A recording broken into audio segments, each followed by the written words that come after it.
Next question हमारे पास इलाहाबाद से राजीव मिश्रा का है। इनसे भी बात कर लेते हैं, हमारे साथ फोन लाइन पर भी जुड़ गए हैं। ये दरअसल लोन के अकॉर्डिंगली कुछ जानना चाह रहे हैं। इन्होंने ऑलरेडी 2013 में एक होम लोन ले रखा है, लेकिन इन्हें अभी रिक्वायरमेंट और ज्यादा लोन की है, 3 लाख की। बातचीत करते हैं राजेश मिश्रा से। राजेश, स्वागत है आपका मनी गुरु में, कैसे हैं आप? हाँ मैडम, ठीक हूँ madam, good evening. Good evening. बताइए, 3 लाख आपने बताया कि आपको और लोन की आवश्यकता है। हाँ मैडम। आपने क्या बैंक से बात की है इसके बारे में? हाँ, बैंक से बात किया था तो वो कहते हैं नहीं, अब हम प्रोविजन हमारे यहाँ नहीं है, हम इसमें एक्सटेंड नहीं कर सकते। ऑलराइट। जबकि हमारी सैलरी मैडम बढ़ गई है, तो 1 साल में लगभग 5-6 हजार और बढ़ गई है, डीए वगैरह मिला के। तो एग्जिस्टिंग बैंक आपको मना ही करे कि हमारे पास इसको लेकर कोई प्रोविजन नहीं है। हाँ मैडम। इसके अलावा किसी दूसरे बैंक से आपने इसके बारे में जानकारी हासिल की कि इस आपके केस में क्या किया जा सकता है अपनी तरफ से? उन्होंने कहा पर्सनल लोन ले लीजिए, लेकिन पर्सनल लोन तो मैडम महंगा होता है इससे, इसलिए हमने उसको ऑप्ट नहीं किया। ऑलराइट। यहाँ पर हम हर्ष से ही बातचीत करते हैं आपके केस के बारे में। सेंट्रल गवर्नमेंट एम्प्लॉय है राजेश, एनुअल इनकम की 6 लाख है और 2013 में जो इन्होंने बैंक यहाँ पर होम लोन लिया था, इसके एवज में, इसको बढ़ाने के एवज में अब बैंक यही कह रहा है कि आप पर्सनल लोन ले लीजिए, लेकिन उसके वो नहीं ये करना चाहते हैं।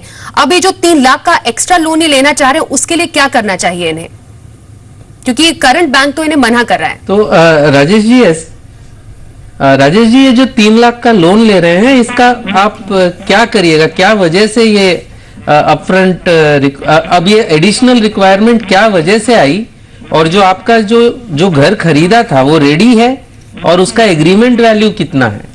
नहीं सर, वो मैंने लैंड परचेज किया था, उसको कंस्ट्रक्शन किया था, लेकिन कंस्ट्रक्शन में थोड़ा शॉर्ट पड़ गया था, कॉस्ट बढ़ गया है। ओके। तो अब तैयार है, घर इज रेडी नाउ?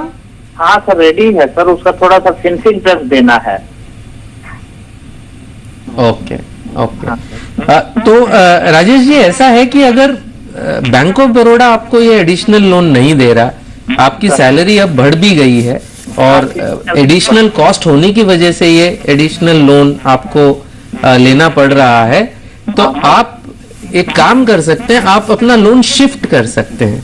आप बैंक ऑफ बड़ौदा से आप शिफ्ट कर लीजिए। अगर आपको दूसरे बैंकों में जाना है, आप पब्लिक सेक्टर बैंक्स में भी जा सकते हैं, प्राइवेट सेक्टर लेंडर्स के पास भी आप जा सकते हैं।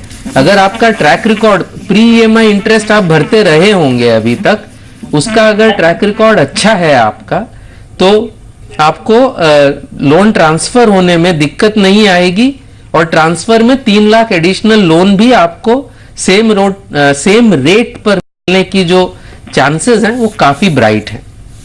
हर्ष, आप क्योंकि इन्हें बता रहे हैं राजेश को कि पूरा लोन ही ट्रांसफर कर ले, जिससे कि ये 3 लाख का जो अपना शॉर्टेज है उसको पूरा कर पाए। एक्स्ट्रा चार्जेस लगते हैं इसके लिए? प्रोसेसिंग फीस किसी तरह की होती है? क्योंकि आई एम श्योर काफी ऐसे लोग भी जानना चाह रहे होंगे जिनके साथ ऐसी सिमिलर परेशानी है। ऐसा है कि प्री पेमेंट चार्ज तो नहीं लगता है, क्योंकि फ्लोटिंग रेट लोन ही होगा, ऐसा मेरा अनुमान है। तो बैंक ऑफ बड़ौदा को तो कुछ नहीं देना पड़ेगा। नई बैंक में प्रोसेसिंग फी हो सकती है, बट बहुत सी स्कीमें चलती हैं, अच्छे ग्राहकों के लिए वो प्रोसेसिंग फी नॉर्मली माफ हो जाती हैं, या बहुत ही छोटी अमाउंट्स रहती हैं, 2,000-3,000 रुपए ऐसे शायद वो फीस लग सकती है इनके।